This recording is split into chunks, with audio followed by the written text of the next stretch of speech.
Now back to Matthew 24. Let's look at the third one. The first one was solar instabilities. Second one was something hitting us.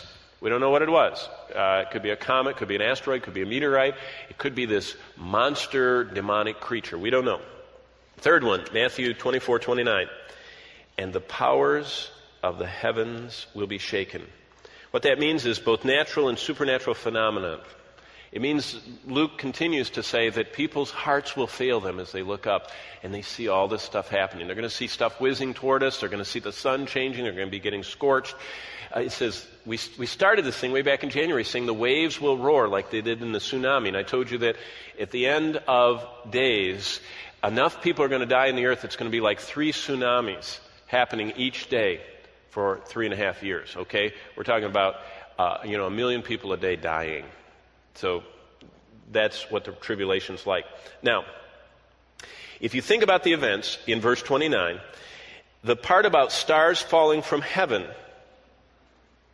is the one I want to just spend the most time with you this morning, because that's the one that is most plausible for us to track in the news, okay? The solar spot stuff, we're not sure, sunspots and solar storms, and we're not sure what cosmic earthquakes in the heavens are.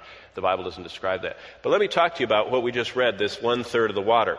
Astronomers have concluded, and I'm going to just read to you from, I was a junior astronomer, and I ground my own 8-inch lens to my reflecting telescope, so I really love astronomy. But astronomers have concluded a giant space rock strikes this planet and leaves a huge crater every 150 years. You know that, right? You know that the one I just talked about in Arizona happened since the flood. It didn't happen millions and millions of years ago.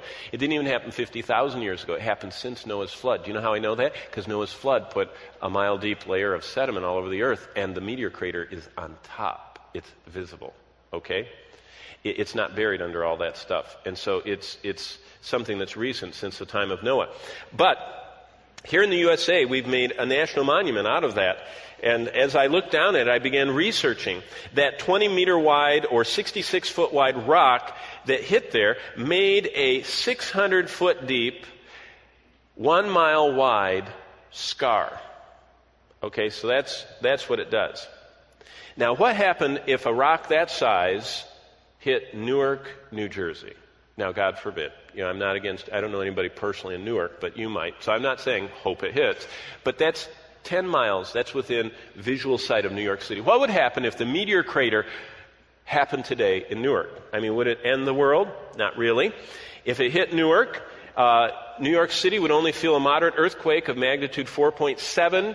Not very much material would hit Manhattan, and the winds would only rise by 4 miles per hour, but it would kill everybody in Newark. So, that thing did not have a big effect. It just made a hole right there, and it was pretty localized, and it just blew out for a little bit around the hole.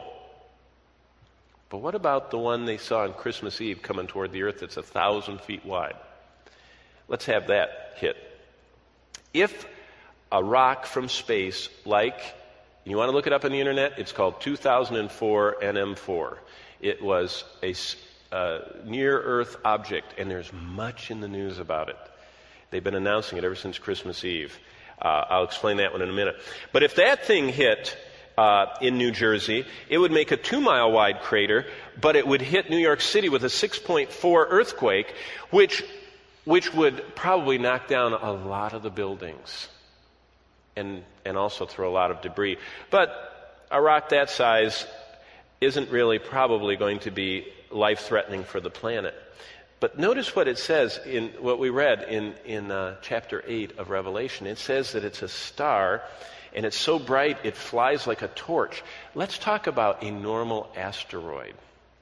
Let's talk about a big object hitting the earth. What would happen if it hit? In fact, let's have this one hit San Francisco. I don't know anybody there either, okay?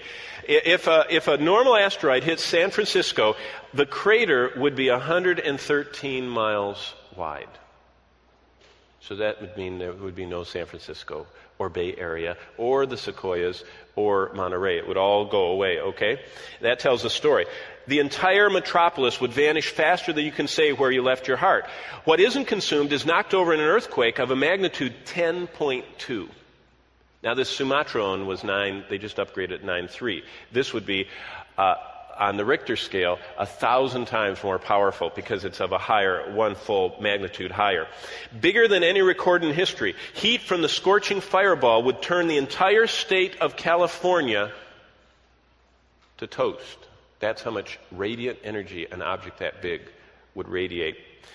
The quick end of the Bay Area was a blessing compared to what LA would face. 10 seconds after an asteroid hit San Francisco, the radiation from the fireball would burn plywood in Los Angeles. It would ignite everybody's clothing. It would burn plywood in Los Angeles. Do you know how far? I mean, it takes 8 hours to drive from LA to San Francisco. In 10 seconds, people would start on fire with an impact of an asteroid. Within 2 minutes, the ground under Hollywood would shake, and most structures would fall off. Anything that wasn't burning would fall over. But 6 minutes later, the 133-mile crater, all that stuff went somewhere, and what goes up, what? Must come down. Okay? What would happen with all that stuff? Well, the blanket of ejected material would settle nearly 18 feet deep on all of California.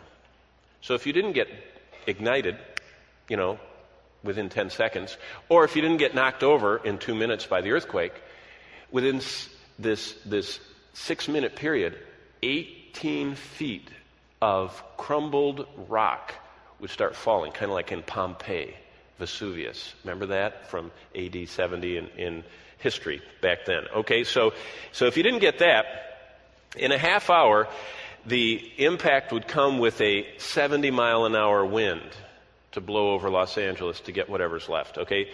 But within, about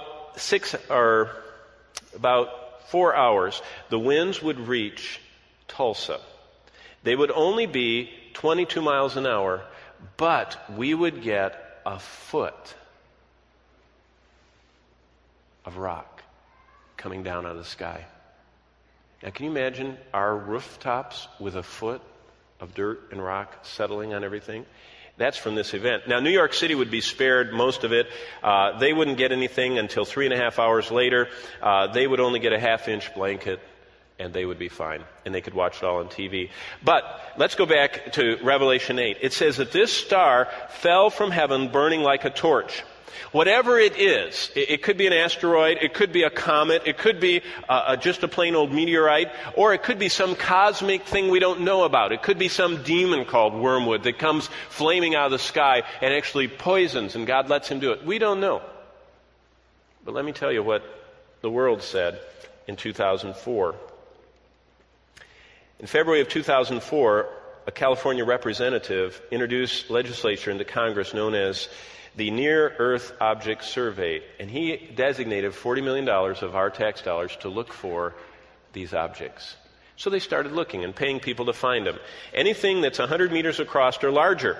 By May, 3 months later, University of Hawaii astronomer David Tholen and the University of Arizona found a near-Earth object to claim their money, and they photographed it. And they photographed it coming toward us, and they collected their money, but a storm came, and they lost it. So nobody thought anything about it. They gave him a little bit of money. But 6 months later, at Thanksgiving of last year, some Australian astronomers spotted the object, found it was an asteroid, and named it 2004 MN4. That's the official astronomical name. A month of calculations later led the astronomers to announce to the world on Christmas Eve that an asteroid was on a direct hit trajectory with the Earth, and it's not a movie. They actually announced it. But you know what? In America, what were you doing on Christmas Eve? Were you watching the news? Were you reading the newspaper? No, we were so involved we didn't even think about it. And what happened 2 days later? The huge quake. And everyone was glued to their TV sets, so no one paid attention to this. They figured that it would impact the Earth. They even gave us a date, Friday the 13th, in April of 2029. That's how exact NASA is. Well, it would be a local event. It would only flatten Texas or wipe out a couple of European countries, but it would be more powerful than all the atomic weapons in the world combined. Of course, that was forgotten by the next event. The earthquake of December 26 was the longest duration earthquake in history. Most earthquakes last a few seconds. This one lasted 600 seconds. That's how long that earthquake lasted, 600 seconds. The longest duration, the greatest power that's been recorded. It wasn't the highest magnitude, it was the greatest power ever recorded on the planet. The effect, it was the second largest deadliness factor. Nothing has killed more people other than in 1556, some quake in China killed 800,000. This one killed 300. Its magnitude is second. Its effect, it made an 800-mile-long gash in the earth. In some places, it moved 50 and 60 feet, like that. Every part of the earth moved. Every part. They've never experienced anything like that.